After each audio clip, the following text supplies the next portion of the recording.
Hello everyone, I'm meteorologist Charlie Ironmonger. Thank you so much for joining me today for your noon news and weather update from the First Alert Desk. We've got breaking news into the newsroom where a rape suspect from the Outer Banks has been found dead in prison. Paul Pellini was found dead outside his central prison cell around 3:35 p.m. on Saturday.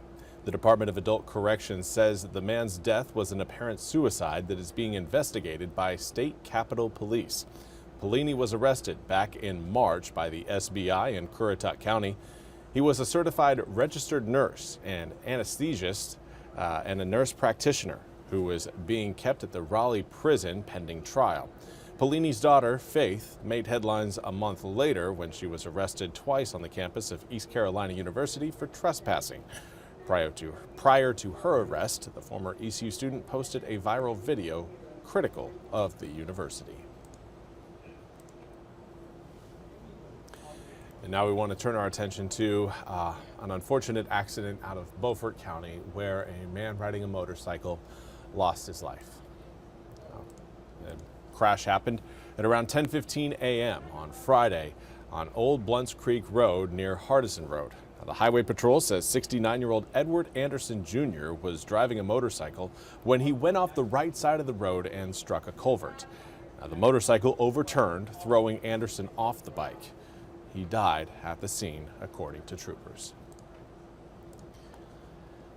And finally, now need to highlight your forecast. We are looking at, again, another hot day, not quite as hot as what we had to endure at the beginning of last week, but it is still well above our seasonal average. Normal this time of year is generally the upper 80s, maybe a few areas closer to I-95, low 90s. But today we're going to have many areas in the low 90s and again, anywhere between around 3 up to around 6 to 7 degrees above our seasonal average. Let's take a look at what we've got outside right now.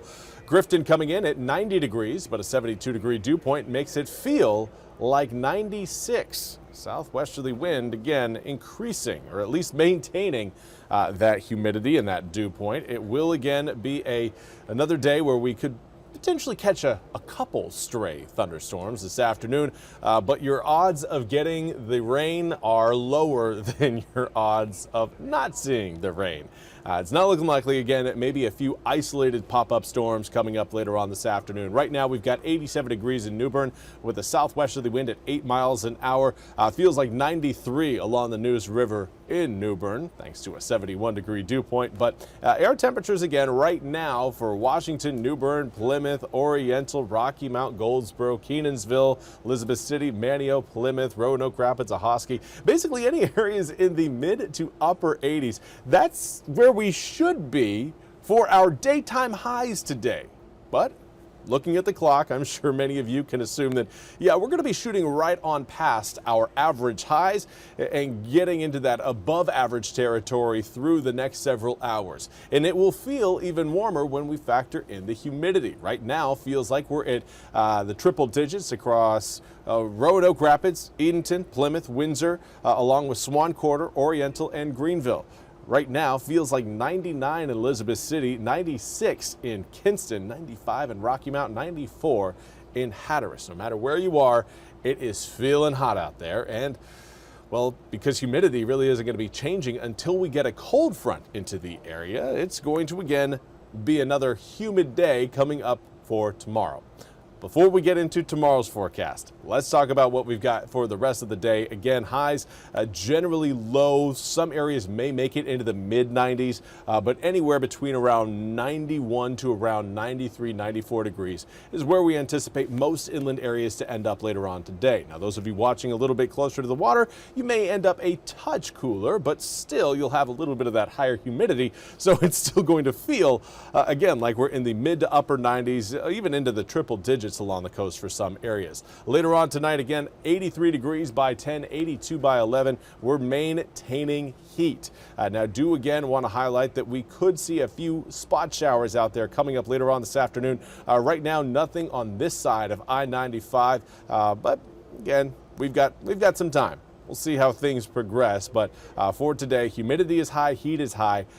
We'll see if we can squeeze out any rain showers out of this system. It's not going to be much if we see anything at all. Again, there you saw some models try to bring up some rain across Pender to Duplin County, extending over portions of Wayne, Lenoir, Greene, and possibly Pitt, Wilson, and Edgecombe later on today. But again, coverage is really not going to be there. Most of us are going to be, again, staying dry through today and potentially again coming up tomorrow. Tomorrow afternoon will be similar to today. We're hot, we're humid, and that heat and humidity could spark maybe a few isolated thunderstorms out there, but we'll have much better chance of widespread rain across the east coming in on Wednesday.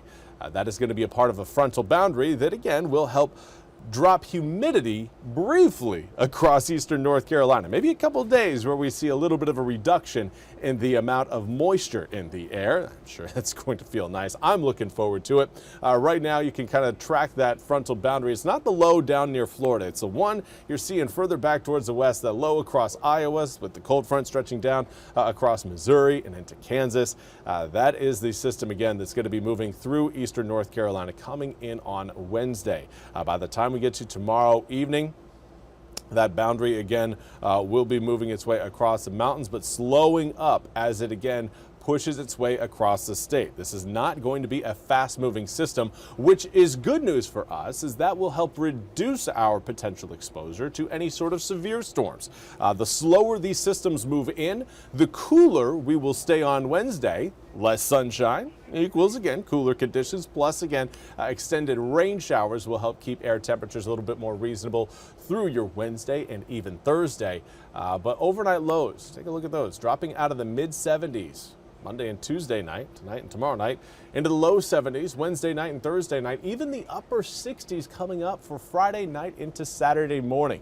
Anybody lighting off fireworks should be, or at least going to see fireworks, whether you're lighting them off or not. Just if you're outside appreciating the fireworks show coming up on Friday, you'll be happy to note that, again, that 68 degrees will again be a sign that humidity will be more reasonable by the time we get to the end of the week and head into the weekend. That's what I know I'm going to be rooting for, 68 degrees. If we can get that maybe even a little bit lower, it'll feel even better out there. But again, that low humidity is not going to stick with us long, if really more than a day, maybe 2 days. And after that, we'll see that southwesterly wind return to eastern North Carolina, and that'll bring air temperatures back up through the upcoming holiday weekend, back into the mid-90s by the time we get to next week. Well, that's all we have time for today's noon news and weather update from the First Alert Desk. I want to thank you all so much for joining me. We'll be back with more news and weather coming up at the top of the hour. Until then, I hope you all have a wonderful Monday.